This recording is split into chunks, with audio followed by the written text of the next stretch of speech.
नमस्कार। नींद आने में दिक्कत होती है। रात में बार बार जग जाते हैं और दिन में थकान महसूस होती है। कई लोगों में इससे तनाव होने लगता है। यही समस्या बढ़कर स्लीप एंजाइटी का रूप ले लेती है।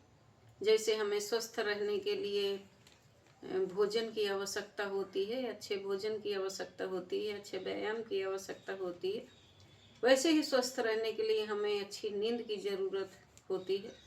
लेकिन किसी को नींद नहीं आती है रात में, तो ये बीमारी हो जाती है। ये स्लीप एंजाइटी ये रोग है, हो जाता है। तो स्लीप एंजाइटी भी इन्हीं में से एक है। यह एक समान मेंटल हेल्थ डिसऑर्डर है। इसमें अवसाद, नींद की कमी से होने वाले नुकसानों की चिंता बनी होती है, जो शांतिपूर्ण नींद आने में बाधा बनती है। लगातार नींद की कमी और चिंता से दिन भर थकान, चिड़चिड़ापन, एकाग्रता में कमी और तनाव बढ़ता जाता है।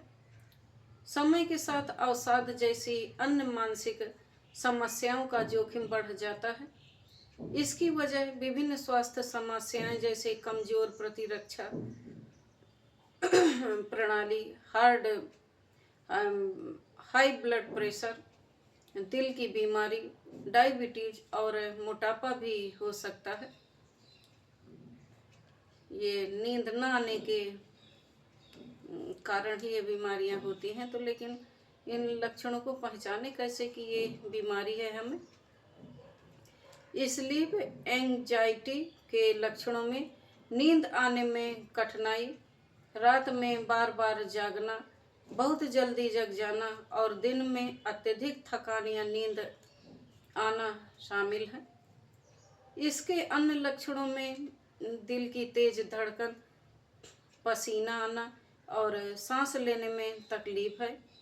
इस विकार के कारण चिड़चिड़ापन, बेचैनी, घबराहट और ध्यान केंद्रित करने में परेशानी भी हो सकती है। इस समस्या में पीड़ित व्यक्ति अगले दिन के कार्यों को लेकर या जो काम कल पूरे नहीं हुए उसकी चिंता करता है। इस चिंता के कारण उसे बिस्तर पर जाने में डर लगता है। साथ ही उसे बुरे सपने भी आते हैं। वह बार बार घड़ी देखते हुए यह सोचता रहता है कि उसे नींद आने में और कितना वक्त लगेगा।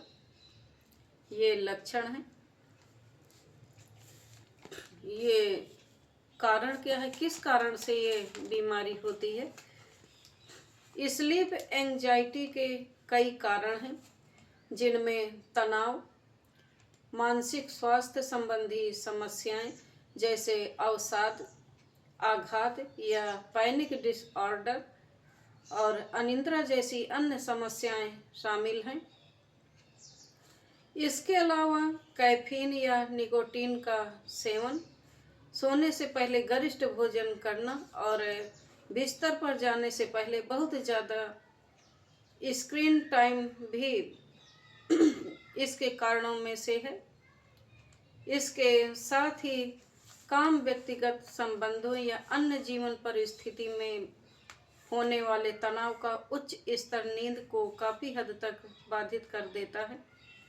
तनाव कोर्टिसोल हार्मोन के स्राव को ट्रिगर करता है, जो सोने की क्षमता में बाधा डाल सकता है। इसके अलावा पिछले दर्दनाक अनुभव और पोस्ट ट्रॉमेटिक स्ट्रेस डिसऑर्डर जैसी स्थितियां नींद के पैटर्न को गंभीर रूप में प्रभावित कर सकती हैं।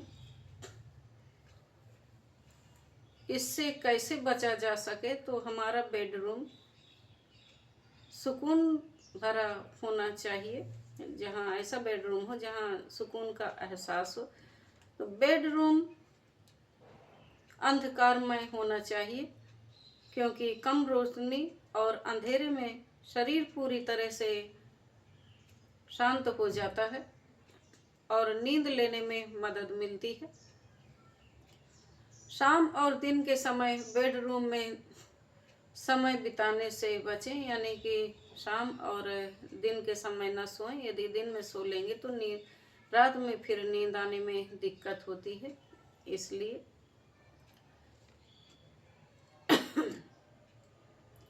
अपने कंफर्ट के अनुसार मुलायम गद्दा और तकिया चुनें, जिसमें आपको आराम मिले कि इसमें हमको अच्छी नींद आएगी, वो आप अपना बिस्तर ले सकते हैं।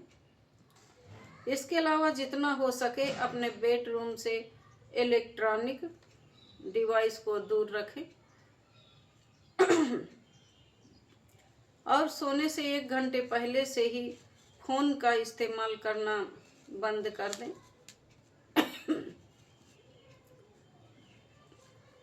मोबाइल फ़ोन, लैपटॉप और अन्य इलेक्ट्रॉनिक उपकरणों से निकलने वाली ब्लू लाइट मेलाटोनिन के उत्पादन को डिस्टर्ब कर देते हैं। जब यह प्रभावित होता है तो नींद की गुणवत्ता पर इसका बेहद नकारात्मक असर पड़ता है।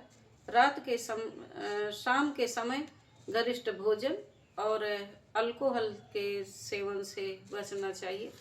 बहुत लोग होते हैं कि अल्कोहल लेते हैं कि इससे ज़्यादा नींद आएगी, तो ऐसा ना करें। रात भर मोबाइल भी चलाते रहते, बहुत देर तक मोबाइल चलाते हैं, तो उससे भी बचें। मोबाइल बंद कर दें तो आप अच्छी नींद आने में सहायता होगी आपकी। अपनी जीवन शैली बदल लें। एक ही समय पर सोने और उठने की आदत डालें। यहाँ तक कि वीकेंड पर भी सोने से कम 6 घंटे पहले कैफीन का सेवन न करें। दिन के समय झपकी लेने से बचें, यानी दिन में न सोएं। और यदि अगर आपको सोना ही है तो बस ज़्यादा नहीं, 20 या 30 मिनट से ज़्यादा न सोएं। व्यायाम अवश्य करें, लेकिन सोने से 2 घंटे पहले एक्सरसाइज करने से बचें। अगर नींद नहीं आ रही है तो सोने से पहले किताब पढ़ें या संगीत सुनें, इससे भी अच्छी नींद आती है। इसके अलावा आप रात को सोने से पहले breathing exercise, mindfulness, meditation, muscles relaxation जैसी गतिविधियां भी कर सकते हैं। इससे भी आपको अच्छी नींद आने में मदद मिलेगी। इसका उपचार भी आप कर सकते हैं। कॉग्निटिव बिहेवियर थेरेपी से आप उपचार इसका कर सकते हैं, जो संभव है।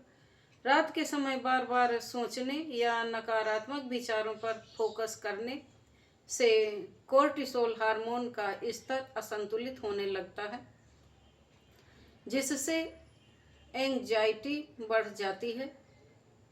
स्लीप एंजाइटी से पीड़ित व्यक्ति का उपचार कॉग्निटिव बिहेवियर थेरेपी के माध्यम से किया जा सकता है। यह थेरेपी स्लीप एंजाइटी और अनिद्रा जैसे विकारों के ट्रिगर्स को पहचानने और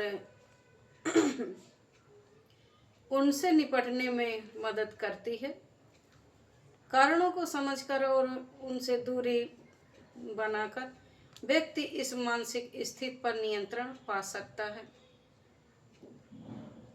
इसके अलावा मसल रिलैक्सेशन तकनीक भी प्रभावी होती है। इसमें व्यक्ति को गहरी और धीमी सांस लेने के लिए प्रेरित किया जाता है, जिससे मांसपेशियों में तनाव कम होता है और मन शांत होता है। यदि नींद से संबंधित कोई अन्य समस्या जैसे इनसोम्निया या स्लीप डिसऑर्डर हो तो पहले उसका उपचार करने से स्लीप एंजाइटी में राहत मिलती है। आप पहले अपनी जीवन शैली बदल लें और ज़्यादा चिंता न करें। जो लोग ज़्यादा सोचते रहते हैं उनको भी नींद उनकी उड़ जाती है। खाने पीने का अपना ध्यान रखें, व्यायाम करें, एक्सरसाइज करें तो इस मर्ज से आप निजात पा सकते हैं। आप करें और अपना ध्यान दें। आप स्वस्थ रहें, निरोग रहें। वीडियो आपको अच्छी लगी हो तो सब्सक्राइब करें, लाइक करें, शेयर करें। धन्यवाद।